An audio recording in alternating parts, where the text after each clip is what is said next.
But let's bring him in now. Jim Lang. It's been far too long. I will say Happy New Year to him because the NFL is in camp. How you doing, Jimbo? Good, Rod. Good, Darren. How are you doing, boys? We're doing good. I think we came up with a poll question, and thanks a lot to Alan, our intern, for some of the options here.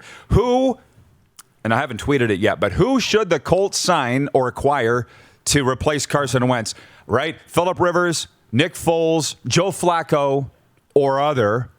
What do you think, man? Devastation in Indy with Carson Wentz going down. Well, Carson Wentz going down, and their best offensive lineman, arguably the best interior lineman in the NFL, Quentin Nelson, had the same surgery the next day. So he's out as well. I would go for Nick Foles in a heartbeat because Frank Reich has he's got a history with him. Gardner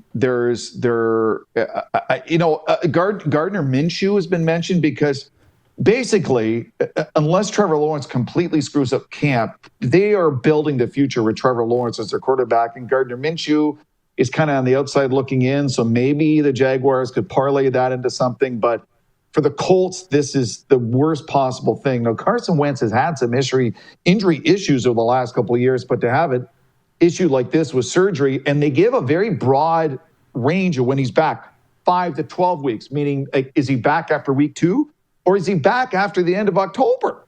So for the Colts and looking at their early schedule, they have got to do something and come up with a plan B right now. In a very, very tough division with a Titans team that is as legit as you can find in the AFC. And so, I can't see that they just hey, we'll just wait till he gets back. That would be ludicrous to me.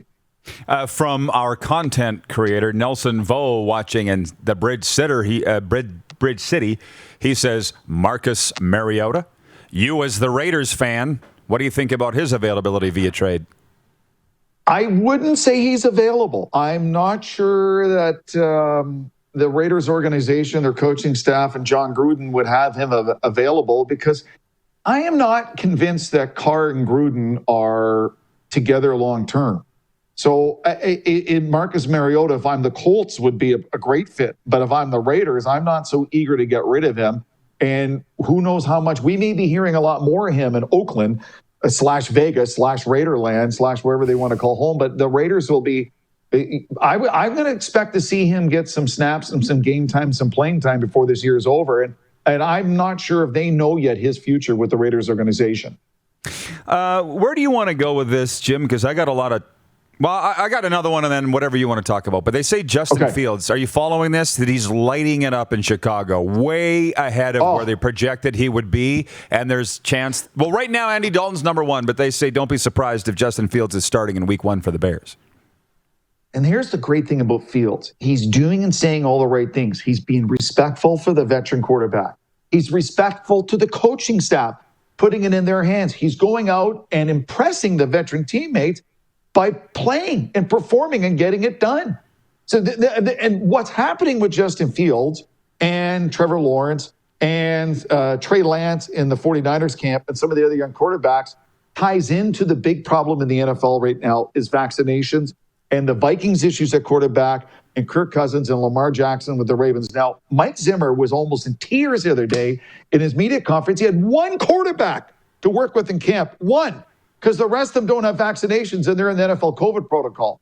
And he's like, I can't get ready for the season.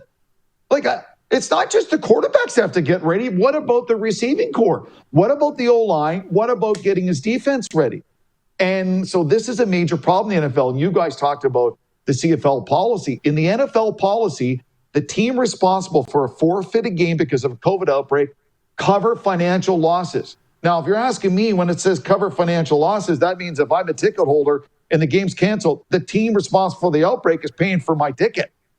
So there's a lot at play here. So young quarterbacks like a Trey Lance and a Justin Fields. Trey Lance made a 50-yard bomb at quarterback for the 49ers yesterday. And you're like, wow, I mean, he looked good. He looked really comfortable there. Justin Fields has looked very good. But more importantly, it's how they've carried themselves, how they've acted with their teammates, how they've respected the coaches. They're not saying, hey, I should be number 1. They're just doing their thing and let their play talk. And we talk about this in sports. In hockey, it's a young man's game, young stars. And young stars in the NFL, this is a great crop of great young quarterbacks coming up through the system. And if you look at the Jaguars and the 49ers and the Bears, they're looking at their respective young quarterbacks as the foundation for the next decade. And Joe Burrow in Cincinnati when he's healthy, and Justin Herbert, the Chargers, it's a lot of young quarterbacks about to take the mantle when a lot of the older ones start moving on. Jim, I really like your haircut, by the way. Let me throw that in there. Who cut your hair? Oh, thank you. My man, it's a new barber shop in Main Street in Newmarket, and they have like the old chalkboard and stuff like that. So my wife had been doing it, but even she admitted she was worried she was going to screw it up. So I went and got it done the other day. I like it. Looks good. Okay, so those were my things, the Colts quarterback and Justin Fields. Yeah. What's caught your mind here through a little over a week of training camp? I'm really impressed by Ryan Fitzpatrick and the Washington football team. An older quarterback, but a steady hand with the offense. Their defense is so good. They need a caretaker of the offense. They don't need him to be Patrick Mahomes.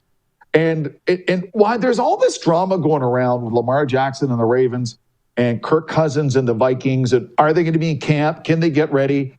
I'm looking at Chiefs camp and Mahomes and Buccaneers camp and Brady. The reason why they're 1-1A is the best in the league.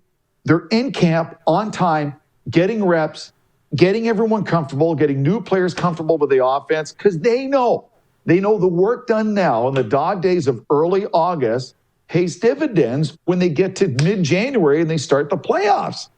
And it's so competitive in the National Football League, and the margin for error is so thin.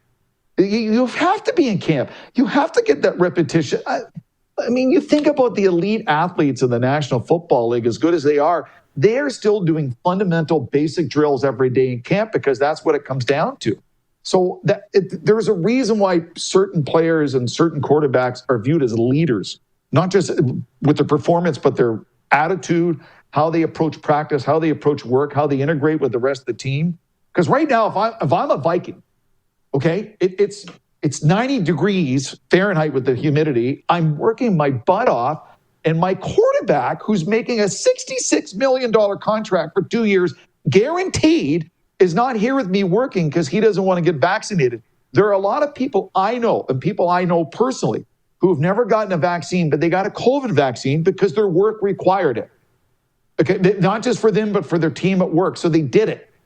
And so this is being selfish to me for Kirk Cousins. He's putting him above the team, above Mike Zimmer, above his teammates and the Vikings because he doesn't want to get a COVID vaccine. And forget about the fact that they could potentially cause a forfeit of a game and all the financial problems that would go with it for the Vikings. It's just being selfish to the team as they get ready for the season.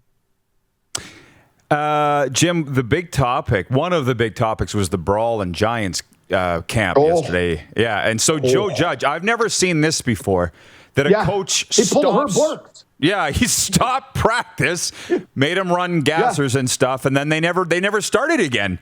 You saw his explanation. He's like, you can't do it in a game, so why would I let you do it in practice? What does that say about the early stages of the Joe Judge regime in New York? Now, let me put it this way. Players who are on the fringe will do anything to make an NFL team. So I get that some players cross the line and maybe did something because they're thinking if I lay a guy out, make a big hit, it looks good in film when the coaches look at it. And maybe that's the difference between not making the NFL and making the National Football League. Now, what he did when you hit a guy in the head, he's laid out. Okay, that's going over the line. But then Joe Judge pulls a college move and has him run the Herb Brooks gassers goal line to goal line and then pulls him over to the far corner away from everybody. No other assistant coaches were allowed. It was just Joe Judge and all the players. Now, whether or not that brings the Giants together and gets them together, I don't know. But, the start of preseason games, the Hall of Fame game tomorrow, where you're actually hitting people from other teams and you're practicing against people from other teams, that's a good thing because sometimes it gets to a point in camp, you get sick of each other and these things happen. Fights happen, brawls happen. I can go through video of every camp in the last 50 years in the NFL. At one point in camp before the preseason started, someone just got upset and couldn't take it and they started chucking knuckles. And it does happen. Now, what happened with the Giants was extreme. I will say that. But yeah, we shouldn't be too shocked because players who are on the bubble and desperate, depending on their position, they will do anything to make that football team to get an NFL paycheck. By the way, people are talking about the CFL power rankings. I'm going to come back and talk about those next segment because we got Canada's foremost NFL expert with us, Jim Lang. But Ryan McCarthy is watching in Saratoga, New York. He says they ran sprints and Joe Judge was so dissatisfied with their effort, he made them do push-ups and then ended practice. So there's that. I forgot about the push-ups. Yeah. Right. Gary Fleming's watching on Facebook. He says, who in their right mind is going to watch the NFL Hall of Fame game over the CFL opener? Nobody. Hello. Dallas Cowboys fan right here. So I'll be going back and forth between Canton, Winnipeg, and the women's soccer game, depending on when they started. Randolph Zora's watching in Ontario. He says, has the NFL mandated the jab for their players? How would you answer that? They've incentivized those who have gotten vaccinated, Jim, is the way I would put it. How would you put it? That's a great way to put it. And they have done it without actually saying it. When they're telling you that if something happens as a COVID outbreak and they list all these punitive damages and it's you're punished to such the nth degree because the NFL has determined that they're going to play 17 games over 18 weeks. Like the regular season is going to wrap up on January 8th, 9th. That's the last week of the season. Then they're going to start the playoffs. And the league has said to any team, we are not altering the schedule. That's the schedule. So if you're responsible for a COVID outbreak, that affects both teams. And the crazy thing is, so a player on my team causes a COVID outbreak, we forfeit. It's not just my team that lose their game check, it's the opposing team as well. So that's the NFL and Roger Goodell, saying to the league, you better get your vaccine because if something happens during the season, we've sent a memo out to every team of the league. This is what's going to happen. So that's them saying get the vaccine without them saying you have to get the vaccine. You want to talk about the ultimate passive-aggressive move? The NFL has done it this year. No doubt whatsoever. Hey, just lastly, before we go, they tell me we got 2 minutes. Olympics. Okay. What's gathered your attention the most? I've been loving all of it. I'm really loving Damian Warner and the decathlon, especially, and you guys were talking earlier about the heat and humidity, and depending on the time of the day, the decathletes are performing when it's 45 with the humidex of the Tokyo Stadium. But Andre DeGrasse, I can't say enough of him. I've gotten to know him a few years working at the radio station I do in York Region and the Markham area and Vaughan, north of Toronto. He's a great young guy. I'm going to tell you a quick little anecdote about him. After Rio, I emceed an event where they named a street after him in Markham. And there's a lot of people and photographers, and a man came up with a 6-year-old daughter and he said to me, hey, could I get a photo with my daughter and Andre? And I said, Andre, this little girl would like a photo with you. Now, he's on a stage and she's down. He could have just did the lean down and did the photo. He goes, no, here, pick her up. The dad picks her up. Andre gets down, takes the photo, puts her arm around her. The girl's eyes were this big. She was like, this is like Elsa from Frozen. I got a photo with Andre DeGrasse. He is still a humble kid from Markham who didn't start running competitively until grade 12 and has not forgotten about who he is and what he is and where he's from. And I just couldn't be happier for him because I know all the work he's put in. He's overcome some injuries. And that race he ran this morning to win the 200 was nothing short of brilliant. Well, it has been fun, and we're hitting a fun, as we move towards the weekend, some really big events. But congratulations to Andre for this morning. Jim, wonderful, man. Let's do it again soon. I look forward to your columns. Always good to see you. Thanks for the time today. Loving it. All right. Jim Lang, Canada's foremost NFL expert, joining us from the Big Smoke here on this Wednesday. You're watching Rod Pedersen On Demand. For more of The Rod Pedersen Show, visit rodpedersen.com or follow Rod Pedersen on social media.